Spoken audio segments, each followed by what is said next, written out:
వీరాంజనేయులు రకాలు. హలో అండి చెప్పండి.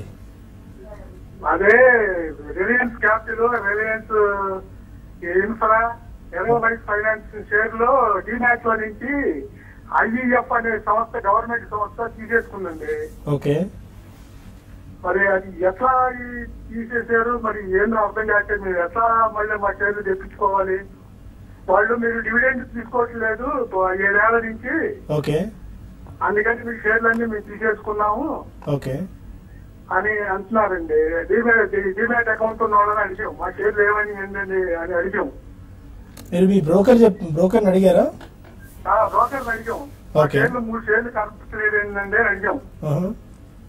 కనపట్టలేదంటే మీరు ఐఈఎఫ్ అనే గవర్నమెంట్ సంస్థ కొత్తగా రూల్స్ మారినాయి, 7 సంవత్సరాలు కనుక డివిడెండ్ తీసుకోకపోతే మీ షేర్లు వాపస్ తీసుకుంటుంది అదే చెప్తారు వాళ్ళు. ఇన్వెస్టర్ ఎడ్యుకేషన్ ఫండ్ ఏమో, ఐఎమ్ నాట్ రాంగ్, ఐఈఎఫ్ అని ఇన్వెస్టర్స్ ఎడ్యుకేషన్ ఫండ్ అని వాళ్ళు. మరి మీ స్టాక్స్ నెలకి ఎట్లా తీసుకుంటారో అదైతే ఐడియా లేదు. ఒకసారి మెయిల్ పెట్టండి మీరు దాని గురించి ఒకసారి. ఏనే ఐడియా? ఇన్వెస్టర్ ఎడ్యుకేషన్ ఫండ్ అంటే ఏం లేదండి, వాళ్ళ కంపెనీ సైడ్ నుంచి ఏదైనా చిన్న ఫ్రాడ్ చేసినా ఇన్స్టెడ్ ఆఫ్ వాళ్ళకి పెనాల్టీ రూపంలో కొద్దిగా అది దాంట్లో చేయమని చెప్తారు. మీ డివిడెండ్స్ ఇవ్వనంత మాత్రాన, క్లెయిమ్ చేయనంత మాత్రాన మీ స్టాక్స్ ని తీసుకునే ఉండదండి, అలా ఉండదు.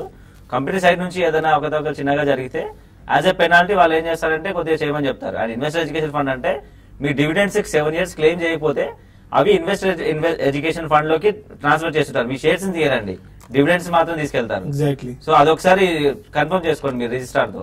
ఎందుకంటే ఇప్పుడు అన్క్లెయిమ్డ్ డివిడెండ్స్ ని వాళ్ళు తీసుకుంటారు. Investors education protection fund or IEF అనే ఫండ్స్ గవర్నమెంట్ ఏర్పాటు చేసింది. ఒకవేళ మీరు అన్క్లెయిమ్డ్ డివిడెండ్స్ ఏమన్నా అంటే వాళ్ళు ఆ డివిడెండ్ మొత్తాన్ని మాత్రం వాళ్ళు తీసుకునే అవకాశం ఉండదు, మీ షేర్స్ తీసుకునే అవకాశం ఏమాత్రం లేదు. ఒకసారి మళ్ళీ మీ బ్రోకర్ ని సంప్రదించే ప్రయత్నం చేయండి, వాళ్ళ నుంచి మీకు క్లియర్ గైడెన్స్ వస్తుంది. లేదంటే ఆ రిజిస్ట్రార్స్ ఒకసారి రాయండి, ఈ 3 కంపెనీ రిజిస్ట్రార్స్ కి, వాళ్ళు మీకు సరైన సమాధానం చెప్పగలరు. నెక్స్ట్ చాయిస్ ఏంటంటే ఆర్బీఎల్ బ్యాంకే అవుతుంది compare to south Indian bank.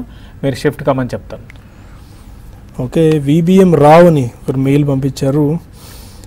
Okay, ఇంతకుముందు ఒక కాల్ ఒకరు అడిగారు, ఇన్వెస్టర్ ఎడ్యుకేషన్ ఫండ్ 7 years పాటు డివిడెంట్ తీసుకోలేదు, అప్పుడు దాంతో స్టాక్స్ అన్ని వెనక్కి వెళ్ళిపోయాయని చెప్పి.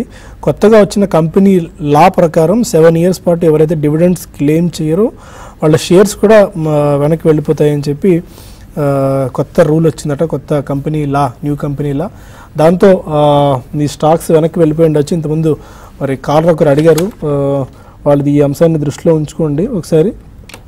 సో మరి దాని ప్రాసెస్ కూడా ఏంటో మీరు మెయిల్ చేస్తుంటే లైవ్లో చదివేసేవాడిని నేను. సో వాళ్ళకు ఒక ఐడియా ఉండేది. విబిఎం రావు గారు పంపించారు, practising company secretary. Thank you very much అండి విబిఎం రావు గారు. ఇమీడియట్గా మీరు ప్రాంప్ట్గా రెస్పాండ్ అయ్యి షోలో చూసి మరి మీరు రెస్పాండ్ అయ్యారు. ఆ ప్రాసెస్ కూడా ఏమన్నా ఉంటే ఒకసారి పంపించండి. అలా ఒకవేళ క్లెయిమ్ చేసుకోవాలి, వెనక్కి తిరిగి క్లెయిమ్ చేసుకోవాలంటే సో మళ్ళీ మనం సందర్భం వచ్చినప్పుడు వాళ్ళకి మెయిల్ చేయడమో లేకుంటే ఇంకొక లైవ్ షోలో ఎప్పుడో దాన్ని చదివే ప్రయత్నం